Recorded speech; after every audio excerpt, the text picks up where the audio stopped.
வணக்கம். அடவி உங்களை அன்போடு வரவேற்கிறது. நம்மளுடைய தோட்டத்தில் இன்றைக்கி ஒரு அழகான தாமரை மொட்டு வெடிச்சிருக்கு. அதை தான் பார்க்க போகிறோம். இந்த அழகு எவ்வளோ அழகாக இருக்கால, இவ எப்போ மலர்வான்னு காத்திருக்கிறேன். அதுக்கு முன்னாடி நம்மளுடைய சிவப்பு நித்திய கல்யாணி செடி முழுக்க பூ பாருங்கள், எவ்வளோ அழகுல. இப்போ நம்ம தாமரையை பார்க்கலாம். நம்ம பார்க்க போகிற அந்த தாமரையின் பெயர் ரெட் பெகாசிஸ்.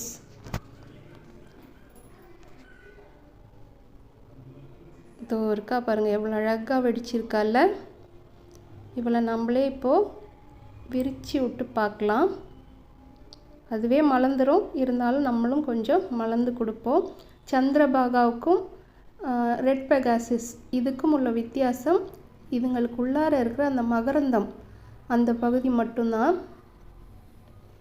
பாருங்கள், பிங்காக தெரியுதில்ல கருவி வழியாக.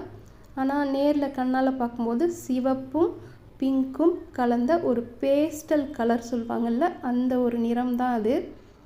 எவ்வளோ அழகாக இருக்குல்ல. அது அப்படியே திறக்கும் போதே கும்முன்னு ஒரு வாசனை. கடையில் வாங்கினா கூட நமக்கு இந்த மாதிரி ஒரு நறுமணம் கிடைக்கவே கிடைக்காது. இந்த தாமரை, அல்லி இவை மட்டும் இல்லை, எந்த பூக்கும் தாவரமாக இருந்தாலும் சரி, வீட்டில் நீங்கள் வச்சு பாருங்களேன். இந்த பாசிட்டிவ் எனர்ஜின்னு சொல்லுவாங்கள்ல, அந்த நேர்மறை ஆற்றல் நமக்கு வர்றதை நாமளே உணர்வோம். நீங்கள் செஞ்சு பாருங்கள், அப்போ தான் உங்களுக்குலாம் தெரியும். கடவுள்களுக்கு மட்டுமல்ல, மனிதர்களுக்கும் ஏற்றது இந்த பூக்கும் தாவரங்கள். இதை வீட்டில் உள்ள சாமி அறையில் கொண்டு போய் வைக்கிறதுனால என்ன ஆகும்னா, இதை பார்க்கும்போதே ஒரு புத்துணர்வு நமக்கு இருந்துக்கிட்டே இருக்கும். இதனாலேயே நம்மளும் ஒரு தெய்வீக ஆற்றலை உணர்வோம். இது மாதிரி தாமரைகளை நீங்களும் உங்கள் வீட்டில் வளர்த்து பாருங்கள். இந்த பதிவு உங்களுக்கு பிடிச்சிருந்தால் நண்பர்களுக்கு பகிருங்கள்.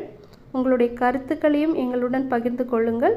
மேலும் என்னுடைய அலைவரிசையை பின்தொடர சப்ஸ்கிரைப் செய்யுங்கள். நன்றி.